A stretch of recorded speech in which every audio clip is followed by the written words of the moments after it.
Welcome back. If you're just joining us, you're watching the news at 10 live on Channels Television.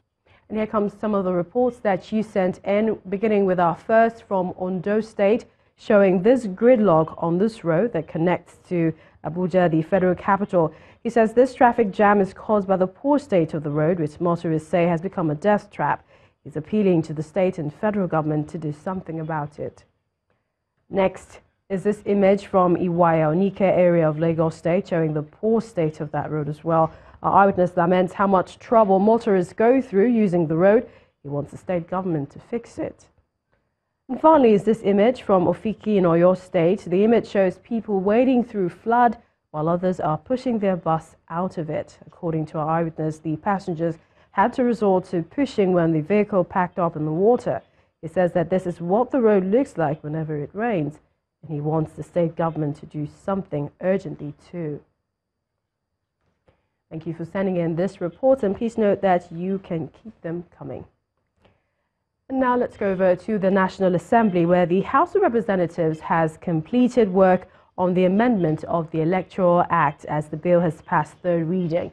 Well, in a move to ensure that it passes legislation one day after the Senate passed the bill, lawmakers considered the report of the Committee on Electoral Matters and approved the recommendations made by the committee.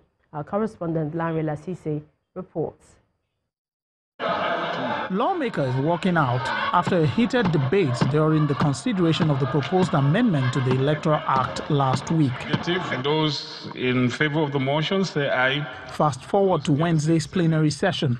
A motion comes up which renders all that was done last week inconsequential. Aware of certain new matters considered pertinent to the electoral process to be captured in the bill to ensure transparent and credible elections 2019.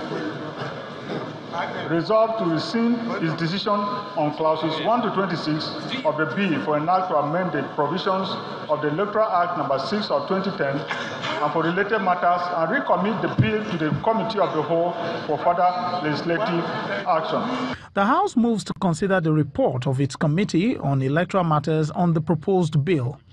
The chairman of the House Committee on Electoral Matters presents a short introduction.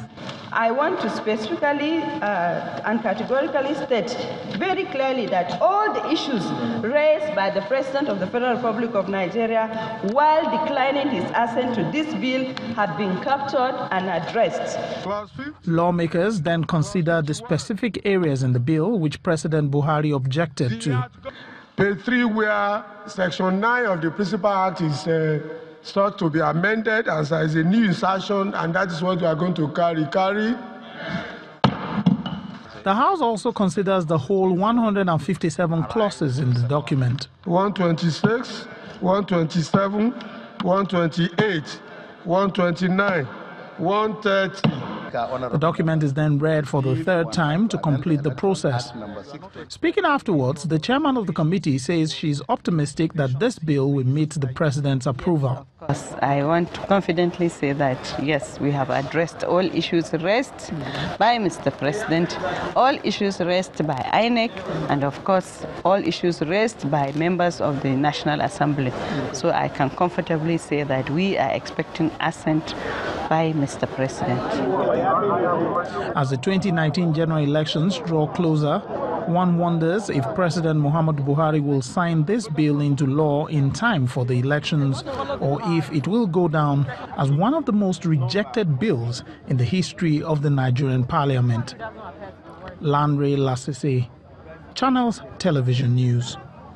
And staying with the Assembly, in a bid to check the possible import and sale of some Chinese drugs allegedly made with human flesh, the House of Representatives has mandated a joint committee to verify the presence of the drugs in the country. In a motion of urgent public importance sponsored by Representative Johnson Agbonyima, the House was informed that some agencies of government were recently placed on red alert over the drugs. The joint committee is also to identify those behind the importation of the drugs and report back in 4 weeks. To the third arm of government, the Federal High Court sitting in Lagos granted 15 million naira bail to the former governor of Ekiti State, Ayodele Fayose. The presiding judge, Mojisola Olatiregun, admitted granting him bail with two sureties who must issue a 50 million naira bond in a reputable bank and possessed 3 years tax clearance. She also directed that the former governor deposit his international passport with the court.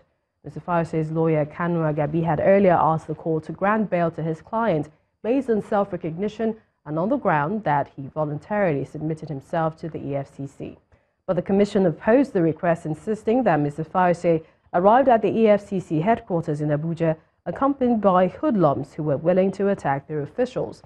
On Monday, the Economic and Financial Crimes Commission arraigned the former governor on an 11-count charge of conspiracy and money laundering amounting to about 4.7 billion naira. He pleaded not guilty to all the charges. Well, for more stories, here's Gloria Mezoke from our Abuja studios. Hello, Gloria. Hello, Millicent. Many people are feared killed in a communal clash between two neighboring communities of Lafia and Boshekiri in Lamode and Guyuk local government areas of Adamawa State. Eyewitnesses told our correspondent in Yola that the crisis erupted after 3 vigilantes who responded to a distress call from a farmer were murdered by gunmen in the bush. The resultant reprisals soon assumed a religious dimension, resulting in the burning down of places of worship. According to a senior official of Lamode local government, over 100 persons who escaped the clash are now accommodated in Lamode Community Town Hall. The police public relations officer, Adamawa State Command, Mr. Othman Abubakar, who confirmed the incident, described it as unfortunate. He says security personnel have been drafted to the area, but the police are yet to receive any report on the number of those killed or injured. Unfortunately, 2 young men left for their farms on this fateful day, and they never returned. A day after, one of them was discovered dead and the other one critically injured. But where they were found dead, the person was found at the other side of the community, that is under Guyuk local government. So the belief was that certainly this death was caused by the other people in that community. So they went on a reprisal attack, and as a result, houses were burnt, and 4 other people were missing. And as I speak with you now, normalcy has since returned because the Commissioner of Police, CP Abdullahi Yarima, has deployed men to patrol there, and everything is brought under control. And I want to use this opportunity to call on the members of the community, particularly the warring parties, to please show their sword and continue to dialogue as we are doing everything humanly possible. We are consulting with relevant stakeholders, the leaders of the communities. They've assured us that this thing is not going to happen again.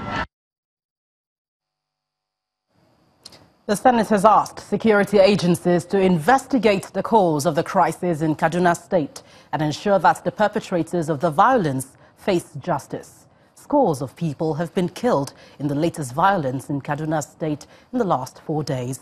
Our correspondent, Linda Akigbe, reports.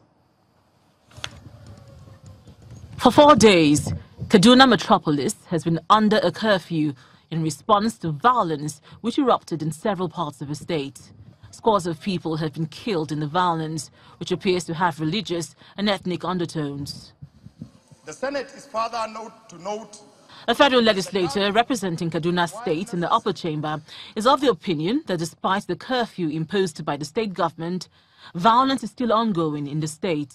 That the curfew, while necessary to curb the excesses of the unwarranted movement of hoodlums around town, has failed to arrest the sporadic and incessant killings that has continued unabated, even as it is happening, or it happened yesterday night.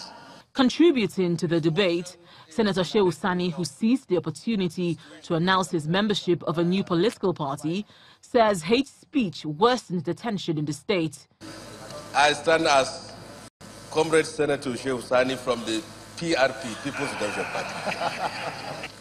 There is the urgent need for community leaders, religious leaders, and leaders of thought to rise to the occasion.